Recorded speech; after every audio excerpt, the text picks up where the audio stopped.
after nearly 1 million people were hospitalized last year with the virus. Yeah, I'm smiling because this is good news. 80,000 people died from the flu last year, and doctors hope this medication could alleviate some of the harsh side effects that actually land people in the hospital. Dr. Mandira Mehra is here with SSM Health to talk more about this new medication. Good morning. Good morning. Yeah, thanks for waking up. Yeah. So this is a big deal because it's the first of its kind, and we should get it here by the time the flu really hits us hard. In the next few weeks is when we're anticipated for it to hit the market. So just in time for flu season to really start ramping up.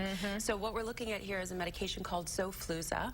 It's the only medication of its type that can be taken within 48 hours of flu symptoms starting, not more than that, so under 48 hours, and it's a single dose drug. So I know a lot of us are familiar with what's already on the market called Tamiflu. Yeah. Tamiflu is multiple doses, usually twice a day, usually for days, sometimes weeks, depending on your symptoms.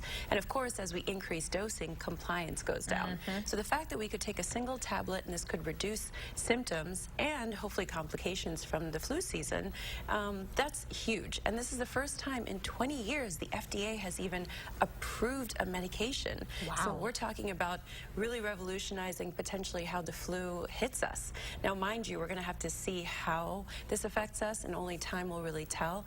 But it's been as effective as Tamiflu, but again, that single dose. Yeah. We're looking at about $150 cost right now, which sounds really steep, but the company has come out and said that they will offer coupons. So with that coupon, we're looking at maybe a $30 price point.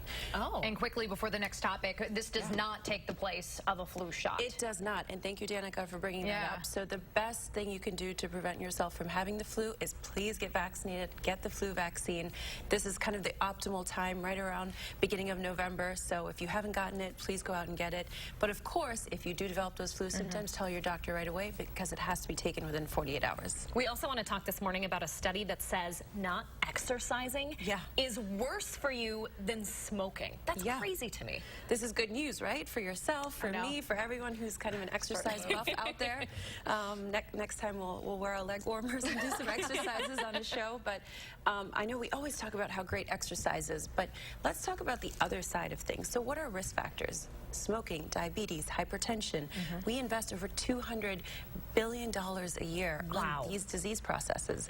But now this is a huge study that showed that not exercising, meaning just being sedentary, just kind of living that classic Western lifestyle where we sit at work, we sit on our way home, we sit when we get home.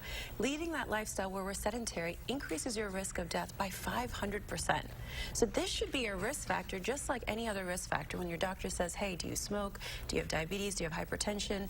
So what's the message here? The message here, without getting too technical, is get out there and exercise. An amazing thing here was it affected men, women, and people of all ages. So it doesn't matter how old you are, if you're out there listening, the prescription today is get out there and exercise.